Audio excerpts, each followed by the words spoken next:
تو اگر چیزیں ایران کے کنٹرول کے بغیر کر رہی ہیں اس ریجن سے اس پیچ سے، تو اس کا مطلب ہے کہ ایران دوبارہ اسے وہی جاتا ہے جہاں پہ ان کا ختم ہو جاتا ہے کنٹرول، اور وہ کنٹرول جو ہے وہ گلف اسٹیٹ اور امریکہ کے پاس چلا جاتا ہے. تو یہ ان کے لیے افورڈیبل نہیں ہے، اور امریکہ کے لیے شاید افورڈیبلٹی اس وقت اس لیے نہیں ہے کیونکہ گلف اسٹیٹس کی طرف سے بھی بہت پریشر ہے ان کے اوپر کہ وہ ولنریبل محسوس کرتے ہیں جب سے یہ ساری سچویشن ہوئی ہے. تو سچویشن بالکل بھی قابو میں نہیں ہے، اور اتنے زیادہ اس کے جو ہیں فریقین ہیں وہ اس کے اندر انوالوڈ ہیں کہ کون کب کہاں افیکٹ ہو جائے، اس کا کیا ڈومینو افیکٹ آتا ہے اس کے بعد.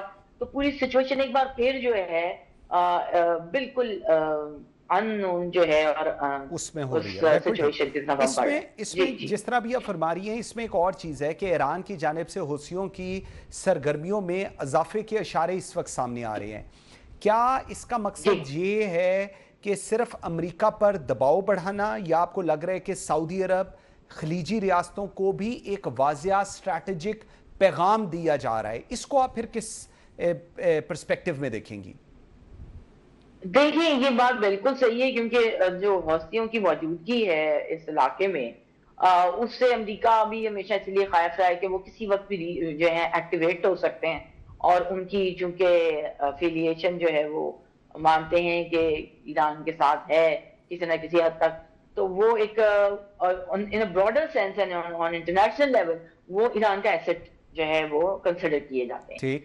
تو ظاہر ہے کہ ریڈ سی میں کے جو پورٹس ہیں، اور ابھی بھی آپ دیکھیں جو پچھلے کچھ عرصے میں جو سعودیہ ایکسپورٹ کر پا رہا تھا، جو آئل نکال رہا تھا اپنے ملک سے، وہ ریڈ سی کے پورٹ یوز ہو رہے ہیں. تو اگر ریڈ سی بھی انڈر اٹیک ہے اور وہ بھی تھریٹنڈ ہے، تو اس کا مطلب ہے کہ یہ پورا علاقہ پورے کا پورا جو بلاک ہے وہ ایک طرح سے آپ سمجھ لیں کہ کسی وقت بھی ود ان آورز جو ہے ایران کے کہنے پہ ود ہیلپ آف فورسز جو ہے وہ ٹیک اوور ہو سکتا ہے یا کلوز ہو سکتا ہے. تو یہ اتنا بڑا جو حصہ ہے، اگر آپ پورا مڈل ایسٹ کا بلاک ہی کاٹ کے دے دیں، جو کہ اتنا انکنسسٹنسی آ جائے جس میں، اور آپ یہ سمجھ لیں کہ کوئی پریڈکٹیبلٹی نہ رہے کہ کب کیا ہو سکتا ہے، تو پھر وہ کسی کے لیے افورڈیبل نہیں رہتا، انکلوڈنگ سعودی عرب. تو حالانکہ ہم نے دیکھا ہے کہ سعودیہ نے نہ ریاکٹ کیا ہے کبھی، جیسے 10 کنٹریز کر جاتی ہیں، حالانکہ انہوں نے بھی کافی ریسٹرین شو کی ہے بہت ساری سچویشنز میں.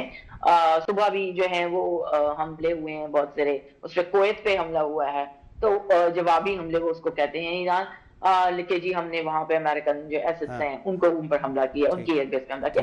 The point is at the end of the day وہ جو ٹیریٹریز ہیں وہ 10 کنٹریز کی ہیں، مڈل ایسٹرن کنٹریز کی ہیں، اور وہاں سے جو چیز جا رہی ہے وہ آئل ہے جو کہ پوری دنیا کو جا رہا ہے. Very important. اس میں اگر ایک اور پرسپیکٹیو پہ میں اسپوائلرز کی بات ہوتی ہے، امریکہ کی طرف ہم دیکھتے ہیں اسرائیل ہے اسپوائلر. ایران کی اگر ہم بات کریں تو اس کی سیاسی قیادت اور IRGC، کہا یہ جا رہا ہے جی IRGC شاید ان کی بات نہیں سن رہی، ان کے کردار کے اوپر مسلسل سوالات اٹھ رہے ہیں. کیا دونوں ایک ہی حکمت عملی پر متفق ہیں، یا جو ان کی ڈیفنس کی ریلیٹڈ جو پریورٹیز ہیں اس میں آپ کو اختلاف نظر آ رہا ہے؟ آپ اس کو کیسے دیکھ رہی ہیں؟ جی یہ بڑا امپورٹنٹ سوال ہے. اس کی وجہ یہ ہے کہ ظاہر ہے کہ جیسے کہ ابھی ذکر بھی ہم کر رہے ہیں کہ فریقین جو ہیں متعدد ہیں، ایک یا دو لوگ ہوتے ہیں عام طور پہ، کوئی جنگ ہو رہی ہے اور بات ختم ہو جاتی ہے. اس میں اتنے سارے ہڈن فیکٹرز ہیں اور ایسے بہت سے کردار ہیں جو سامنے نہیں آتے. اسرائیل تو پھر بھی کسی حد تک کھل کے سامنے آ چکا ہے، وہ کبھی بھی اس کے حق میں نہیں تھا، نہ پیس ٹاک کے نہ پیس ڈیل کے، وہ تو یہ چاہتے ہی نہیں. وہ ان کے بہت زیادہ کلیئر ہیں مقاصد، جو بھی وجوہات ہیں ظاہر ہے وہ بہت لمبی چوڑی ہیں، اس پہ تو ہم نہیں جائیں گے، لیکن وہ تو انٹرسٹڈ ہی نہیں ہے. ویسے بھی وہ پیس میں کبھی بھی انٹرسٹڈ نہیں ہوتے. اور دوسری طرف ہم یہ دیکھتے ہیں کہ جب جو ہیں ہم نے دیکھا تھا کہ آیت اللہ خامنائی جو تھے ان کو جب اساسینیٹ کیا گیا تھا، تو اس کے بعد سے ایک ہلچل مچی، اور ایک ایسی ہلچل مچی ہے وہاں جس کی بہت نیچے تک جو ہے ویوز گئی ہیں پوری سوسائٹی میں. اور پورا جو ایک سٹرکچر ہے، ہم سمجھتے ہیں جتنا ہم جانتے ہیں کہ ایران کا جو ایک سٹرکچر ہے وہ بڑا مربوط ہے اور ایک طریقے سے چل رہی ہیں بہت ساری چیزیں. یہ نہیں ہوا تھا کہ جس دن ان کی اساسینیشن ہوئی اس کے اگلے دن ایران بند ہو گیا یا کوئی کام نہیں ہو رہا. سب کچھ چیزیں چلی، پوری ایک جنگ چلی، سب کچھ ہوا، جھڑپیں ہوئی، پھر واپس جو ہے ایم او یو تک بھی گئے، یعنی ٹاکس بھی. لیکن ایک بات ہر شخص نوٹ کر رہا ہے، جو بھی شخص اس کو فالو کرتا ہے کلوزلی، اور ہم پڑھ بھی رہے ہیں ایسی بہت ساری چیزیں، کہ یہ سب اس اسیسینیشن کے بعد جو ایک سمجھے کہ ایک ستون تھا جس سے ساری چیزیں کنٹرول ہوتی تھیں، وہ ہلا ہوا ہے. اور اس کے بعد بہت سے ایسی پاورز ہیں، آئی آر جی کا آپ نے ذکر کیا، بالکل اس میں کوئی ریڈیکل فیکشنز بھی ہیں جو کہ نہیں چاہتے کہ ان کنڈیشنز کے اوپر امریکہ کے ساتھ کسی قسم کی کوئی بات چیت کی جائے. جو کنڈیشنز ایون کے بڑی مشکل سے یہاں تک لائے تھے، اس میں پاکستان کا بہت رول رہا ہے، قطر کا رول رہا ہے، ایجپٹ کا رہا ہے، ترکی کا رہا ہے. تو یہ تمام ممالک ایک طرف، لیکن وہ جو ایک بدلہ ایک ہوتا ہے نا کہ ایک ظاہر ہمارا اتنا بڑا لیڈر چلا گیا اور اس کے باوجود ہم جو ہیں وہ ٹاکس کے اوپر آ گئے ہیں، کیا ہم وہی کچھ گین کر رہے ہیں جو میں کرنا چاہتا. تو اب ان چیزوں میں یہ صاف نظر آ رہا ہے کہ وہاں رائے میں اختلاف پایا جاتا ہے. تو یہ رفٹ جو ہے دور سے بھی نظر آ رہی ہے اور خطرناک ہے، کیونکہ اگر ایک فریق جو ہے وہ بات کرنے کی طرف آتا ہے، وہی سچویشن ٹریگر ہوتی ہے. بالکل ٹھیک ہے. اچھا، وہی ٹریگر ہو جاتی ہے. اس میں ایک اور چیز ذرا بتائیں، امریکہ اپنے اتحادیوں کے ساتھ دفاعی تعاون پیکٹس کی بات کر رہا ہے، Iran at the same time کئی محاذوں پر دباؤ کا سامنا دے رہا ہے ان تمام جو اس کے اتحادی ہیں. کیا ڈی سی اس بحران کو مشرق وسطیٰ میں اپنی ریجنل سیکیورٹی آرکیٹیکچر کو مزید مضبوط بنانے کی طرف استعمال کرے گا، یا ادھر سے اب بیک ڈراپ شروع ہوتا ہے پوری سینیریو کا؟ دیکھیں، اس کے لیے یہ جاننا ضروری ہے کہ اس جنگ کی جو جڑیں ہیں اور ان کی جو جسے کہتے ہیں لیجیٹیمیسی ہے، وہ ڈی سی میں یا امریکہ میں کتنی ہے. تو یہ ان چند جنگوں میں سے ایک ہے جن کی کوئی یہاں مقبولیت نہیں ہے، کہ پہلے دن سے امریکن عوام اس کے خلاف ہیں اور میجورٹی خلاف ہے، ایون کہ ریپبلکنز خلاف ہیں، جو ان کا اپنا ووٹ بینک ہے، جو بہت ہی ہارڈ لائنرز ہیں جو ماگا کے، وہ اس کو پسند نہیں کرتے. ان کا یہ خیال ہے کہ ہم ایک فورن جنگ میں ملوث ہوئے ہیں اور ہمیں نہیں جانا چاہیے تھا. اس کی مقبولیت شروع سے ہی کم ہے، اور ظاہر ہے کہ اگر ایک لیڈر ہے جو ایک ملک کو ریپرزینٹ کرتا ہے تو وہ اپنی اسٹرینتھ جو ہے وہ عوام سے ڈرا کر رہا ہے. یہ ڈیموکریسی ہے، وہ یہاں ووٹ کے ذریعے آئے ہیں، وہ یہاں کے صدر ہیں، وہ کوئی یہاں کے ظاہر ہے کوئی رائلٹی تو ہے نہیں کہ جی وہ ایک صدر نہیں بلکہ ایک بادشاہ ہیں، تو وہ کچھ بھی کر سکتے ہیں. تو ایسی کوئی مطلق العنانی کی کوئی گنجائش نہیں ہے، گرچہ کہ بہت لوگ تنقید کرتے ہیں صدر ٹرمپ کی طرز حکومت پہ، وہ ایک مختلف چیز ہے، لیکن وہ بہت زیادہ ہٹ کے نہیں جا سکتے. تو اس میں ان کے پاس سب سے بڑا راستہ یہی تھا، جس پہ یہ جو ایم او یو تھا اس پہ بھی بہت زیادہ لیدے ہوئی تھی، جو بہت ہاکش ہیں. انہوں نے کہا ہمیں تو یہ نہیں چاہیے، آپ جنگ میں واپس جائیں. اسرائیل بھی یہی چاہتا تھا، لیکن کیونکہ انہیں پتا ہے کہ ہمیں سوٹ نہیں کرتی، مقبول نہیں ہے کسی طور پہ، سسٹینیبل نہیں ہے. اور آپ جو ہے یہ بھی کہا جاتا ہے کہ ایک تو بالکل غلط سی انفارمیشن پرووائڈ کی گئی تھی اس وقت، اور صدر ٹرمپ کود پڑے اس جنگ میں، اور بہت سے صدور اس سے پہلے جن کو اپروچ کرتا رہا اسرائیل انکار کرتے رہے اس قسم کے مس ایڈونچر سے، گرچہ کہ ان کی تمام تر مالی معاونت موجود رہی ہے جب پچھلے 70 سالوں میں 60 سالوں میں اسرائیل کے لیے، لیکن ایسے کھل کے آنا اور خالی جنگ لڑنے لگ جانا وہ نہیں ہوا تھا. تو اس کا مطلب یہی ہے کہ یہ رہنا تو وہ نہیں چاہتے. اتنی جلدی رول بیک بھی کیا، ایم او یو بھی مان لیا، جس کے اوپر بہت میں نے آپ کو کہا ہے کہ لوگ کہتے تھے یہ تو آپ نے ایران کو بس ایک جیت کا آپ نے وہ پروانہ پکڑا دیا، تو اس کے باوجود یہ چپ رہے. لیکن سچویشن کمپلیٹلی ہاتھ سے چھوڑنا بھی نہیں چاہتے. اس کی وجہ یہ ہے کہ اسٹریٹ آف ہارمز ان کو سمجھ آ گیا ہے کہ ایک ویپن ہے اور ایک کنٹرولنگ اسٹرنگز ہے اس کی جو ایران کے ہاتھ میں. تو ان کے لیے اب کچھ ایسی، ان کے امریکہ کے سامنے بھی کچھ ایسی چیزیں آ گئی ہیں. آپ دیکھیں اس جنگ میں جانے کے بعد کچھ جسے کہتے ہیں نا چشم کشا قسم کی انکشافات سامنے آئے ہیں، جس کے بعد they also realize ہے. بالکل ٹھیک ہے. اب ہم جائیں تو جائیں کہاں، بھاگے تو بھاگے کیسے. تو ساری سچویشن ایک بڑا ایک ملغوبہ سا بن گیا ہے جو کسی کے حق میں بھی نہیں ہے، لیکن سچویشن سلجھتی بھی نظر نہیں آ رہی ہے انفارچونیٹلی. ٹھیک ہے Geeti Ara, thank you very much, very grateful for your time. ناظرین ایک بریک لیتے ہیں جی، بریک سے واپس آئیں گے تو ایئر مارشل سعید محمد خان صاحب سابق vice chief of air staff ہمارے ساتھ ہوں گے ایک چھوٹی سی بریک کے بعد.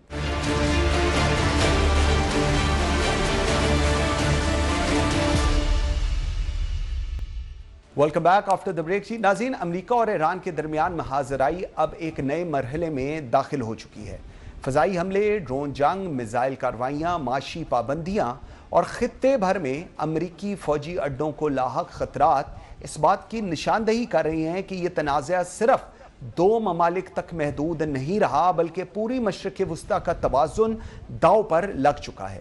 ایران ایک طرف امریکی دباؤ کا جواب اپنی میزائل، ڈرون، پراکسی حکمت عملی سے دے رہا ہے، جبکہ امریکہ فضائی برتری، بحری موجودگی اور معاشی پابندیوں کے ذریعے تہران کو محدود کرٹیل کرنے کی کوشش میں مصروف ہے۔ ادھر ایران کی جانب سے امریکی MQ ریپر ڈرون مار گرانے کا دعویٰ آبدہ ہرمز، بحیرہ احمر اور باب المندب میں بڑھتے ہوئے خطرات اور امریکہ اور چین کے درمیان الزامات کا تبادلہ اس بحران کو مزید پیچیدہ بنا رہا ہے۔ تو سوال یہ ہے کہ کیا یہ کشیدگی محدود رہے گی یا خطہ ایک بڑی جنگ کی طرف اور بڑھے گا؟ اور اگر ایسا ہوا تو اس کے اثرات صرف مشرق وسطیٰ تک محدود رہیں گے یا پوری عالمی معیشت اور پاکستان بھی اس کی زد میں آئیں گے؟ اس تمام تر صورتحال پہ بات کرنے کے لیے I'm very grateful مجھے جوائن کیا ہے ایئر مارشل سعید محمد خان صاحب نے، سابق vice chief of air staff رہے ہیں۔ سر بہت شکریہ آپ کے ٹائم دینے کا۔ سر فرمائیے گا، امریکہ مسلسل فضائی حملوں، میزائلوں اور بحری دباؤ کی حکمت عملی اختیار کیے ہوئے ہے، کیا صرف ایئر پاور کے ذریعے ایران کو اسٹریٹجک طور پر جھکایا جا سکتا ہے یا آخر کار گراؤنڈ آپریشن ناگزیر ہوگا؟ بسم اللہ الرحمن الرحیم۔ منصور، پہلے تو آپ کا شکریہ کہ آپ نے آج اپنے پروگرام میں انوائٹ کیا۔ میرے خیال میں جو امریکن پلانرز ہیں وہ اتنے بیوقوف نہیں ہوں گے کہ وہ ایران میں اس وقت جو ہے کیا کہتے ہیں ایک گراؤنڈ آپریشن کریں۔ گراؤنڈ آپریشن کا مطلب ارسپیکٹو آف سکسیس یہ ہے کہ باڈی بیگز بہت زیادہ اٹھانے پڑیں گے، اور یہ پہلی مرتبہ ہو رہا ہے امریکن پالیٹکس کے اندر کہ ایک ایسی جنگ پریزیڈنٹ لڑ رہے ہیں جو کہ امریکن پبلک جس کو اپروو نہیں کر رہی۔ ہم اگر پرانی جنگوں کو بھی دیکھیں، ویتنام اور دوسری جنگوں کو، تو ہم یہ دیکھتے ہیں کہ انیشلی وہ پاپولر جنگیں تھیں امریکہ میں، لیکن بعد میں ان پاپولر ہو گئی۔ لیکن یہ جنگ جو ہے جو ایران کے ساتھ ہے، یہ امریکہ میں بہت ان پاپولر وار ہے۔